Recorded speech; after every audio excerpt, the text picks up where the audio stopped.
Affaires étrangères sur la situation au Congo. Oui, merci Monsieur le Président, Monsieur le Ministre des Affaires étrangères et de la Défense. La situation politique en Belgique tendrait presque à nous faire oublier que la situation au Congo dégénère complètement. Il y a encore eu cette nuit l'incendie de dépôt à Kinshasa où il y avait des machines à voter et le régime Kabila accuse sans aucune preuve, de manière totalement farfelue, le candidat de l'opposition d'être derrière cet incendie. Plus fondamentalement, les 4 principes qui avaient été énoncés par la haute représentante Federica Mogherini lorsqu'elle avait vu Sheikh Kitundu, le ministre des Affaires étrangères congolais, le 22 novembre dernier, donc des élections inclusives, transparentes, crédibles et apaisées, ne sont évidemment pas rencontrés aujourd'hui. On le sait, il n'y a pas d'observation électorale européenne qui est tolérée.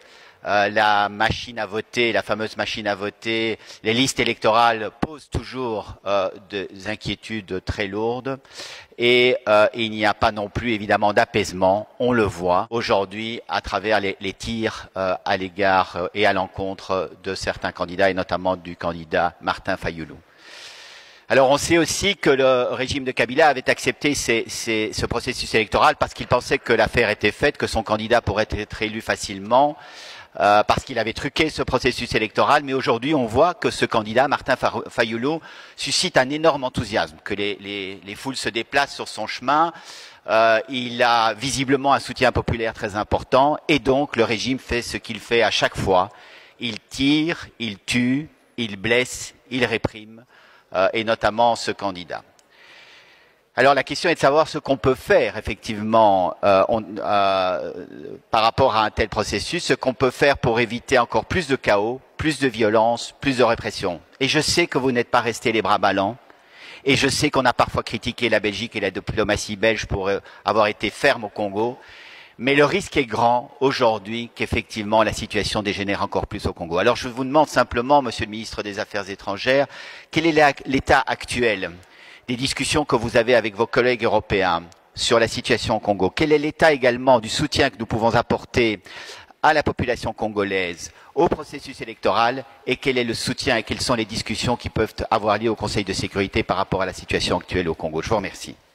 Merci, Monsieur d'Allemagne. La parole est au ministre. Merci, Monsieur le Président, chers collègues, Monsieur d'Allemagne. Comme vous le savez, je suis avec beaucoup d'attention tout le processus qui doit mener maintenant des élections le 23 décembre, et depuis plusieurs années. Elles auraient dû avoir lieu en 2016 et même les accords de la Saint-Sylvestre n'ont pas pu être mis en œuvre pour des élections en 2017. Alors aujourd'hui, je suis particulièrement préoccupé par le durcissement des conditions de campagne. Il y a eu des incidents sérieux lors du passage par Lubumbashi du candidat à la présidentielle de la coalition Lamuka, c'est-à-dire un des principaux candidats d'opposition, vous l'avez cité, Martin Fayulu.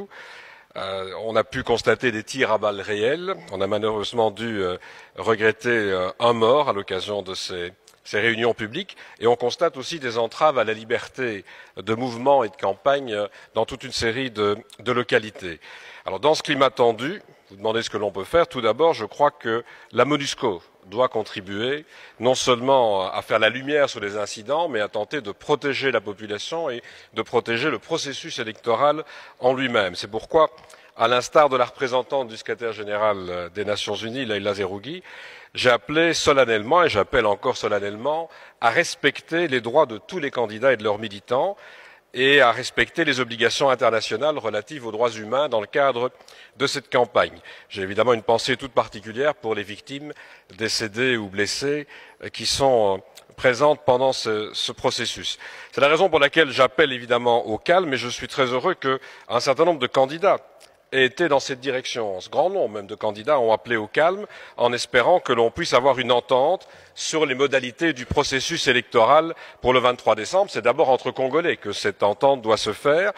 Les élections, si on veut qu'elles se déroulent correctement, devront être reconnues par la population. Il faut que tous les acteurs aient les mêmes chances et que le scrutin soit, comme on l'a dit, transparent et crédible. C'est vrai qu'il y a de nombreux doutes en la matière, mais vous aurez constaté que le principal candidat d'opposition mène campagne. Ce n'est donc pas à nous de décider s'il y a lieu de faire autrement. Ce sont les Congolais qui doivent en décider. On sait combien il y a des tensions sécuritaires, en ce compris dans l'est du Congo, et donc je ne souhaite pas qu'une instabilité supplémentaire vienne s'ajouter. Alors je peux vous dire enfin que nous suivons aussi la situation de très près sur place. J'ai appelé nos concitoyens à une vigilance accrue à l'approche du 23 décembre. Je crois qu'ils connaissent les règles de prudence à suivre et je peux vous dire que mes services, Affaires étrangères comme Défense, vont à nouveau se réunir demain, ils le font régulièrement, pour faire le point sur la situation, parce qu'on doit aussi être vigilant sur ce qui peut se passer sur le territoire. Mais voilà, je pense que l'essentiel serait que ces élections, ce n'est pas vraiment la tendance pour l'instant, mais que ces élections se passent le plus correctement possible et surtout, je le répète, puissent être reconnues comme telles par la population. Ça dépendra de ce qui va se passer dans les prochains jours, pas seulement à Kinshasa, mais sur tout le territoire. Merci, Monsieur le ministre. Monsieur d'Allemagne.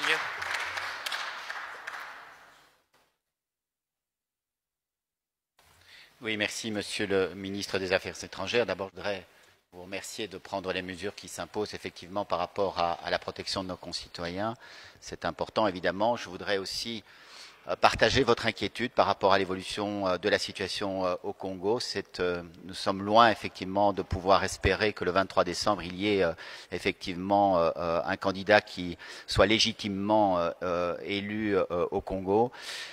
Je pense qu'il est important de rappeler aux autorités congolaises que toutes les personnalités, toutes les personnes qui seront auteurs de crimes contre l'humanité pourront être poursuivis en raison de ces crimes. Il y a une série de sanctions qui sont aujourd'hui à l'œuvre au niveau de l'Union européenne.